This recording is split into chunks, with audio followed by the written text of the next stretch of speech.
Peter Pan, Chapter 1, Famous Last Words. All children grow up, all except one. Wendy learned this when she was playing in the garden one day at the age of 2. She brought her mother a flower and Miss Darling hugged her and said, "Oh, why can't you stay like this forever and ever?" Before that day, Wendy didn't realize she wouldn't stay the same.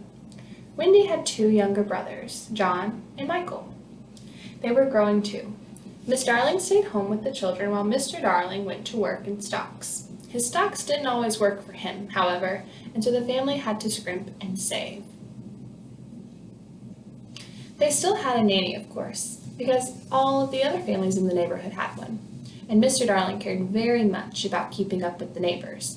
But the Darlings were poor, and so their nanny was actually just a giant Newfoundland dog named Nana. Nana was an interesting nanny, to say the least. She didn't believe in all this newfangled talk about germs. Sometimes she would lovingly lick the children right after she licked her own foot. Mr. Darling was ashamed of Nana, and sometimes he was cold to her as a result. He shouldn't have been. She was actually quite a treasure. If the children wandered or dilly-dallied on their way to school, she would bump them with her big head to get them back on track. She never once forgot John's soccer uniform, and she usually carried an umbrella in her mouth instead of a bone, in case of rain, and it did rain quite often in England. All in all, the Darlings were a normal, happy English family, until, that is, the arrival of a boy named Peter Pan.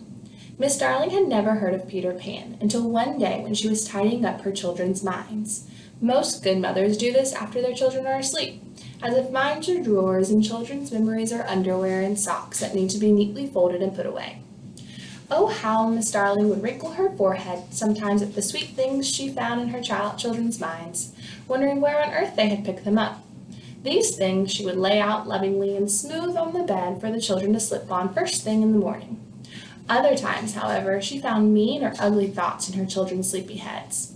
These she would shake out and quickly hide like something pushed under the bed. Children's minds are a curious place. If someone could draw a map, it would be full of zigzag lines and squiggles. Eventually, however, all the lines and squiggles would lead to Neverland. What is Neverland, you ask? It is a magical island in the middle of every child's mind. It is a place children go to mainly in their imaginations, unless, of course, they have an invitation and a very special guide. Every child's Neverland is slightly different. Some are in color and others are in black and white. Some have ragged coral reefs with tiny smashed-up boats, lonely caves, and tiny huts on the beach.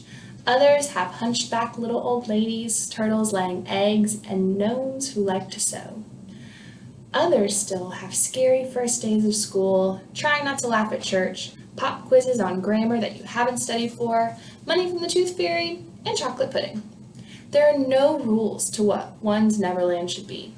John's Neverland had a lagoon with flamingos flying over it, while Michael, who tried hard to be like his older brother, had a flamingo with lagoons flying over it. Wendy, meanwhile, had a pet wolf and a boat. The island doesn't appear on any map, because it never stands still. If you can find it, Neverland is a very fun place to visit during the day when it's sunny. But in the 2 minutes before children go to bed, it becomes scary and full of shadows. That is why nightlights were invented. Miss Darling didn't know anything about Neverland, or rather, she did from her own childhood, but she had long since forgotten, and so was confused when she bumped into the island in her travels through her children's minds. There were other things that confused her too, for starters. There was the name Peter, which came up again and again in bolder letters than any other word in all of the children's minds, especially Wendy's. "Who is this Peter?" she asked her daughter. "Is he a friend of yours?" "Well," Wendy admitted, "not always." "You know, I don't like you talking to strangers," Miss Darling said. "But he isn't a stranger, Mother. Don't you remember him?" "Why, I've never heard of him in my life," Miss Darling insisted, but as soon as she said this, she knew it was not quite true. She could not remember meeting Peter or ever knowing him. No, she was too old for that. But in the back of her mind, she recalled a story about a boy who kept children company so that they would not be scared. She was sure that she had believed in him when she was Wendy's age. "Well, anyway, even if I did remember him, by now he would be grown up, just like me," she said and tucked Wendy in for the night. I'm worried about this Peter person, Miss Darling told her husband later that evening. Don't be, he said. It's probably just some nonsense put into their heads by that no-good nanny. It will all blow over. Wait and see. These are what are sometimes referred to as famous last words.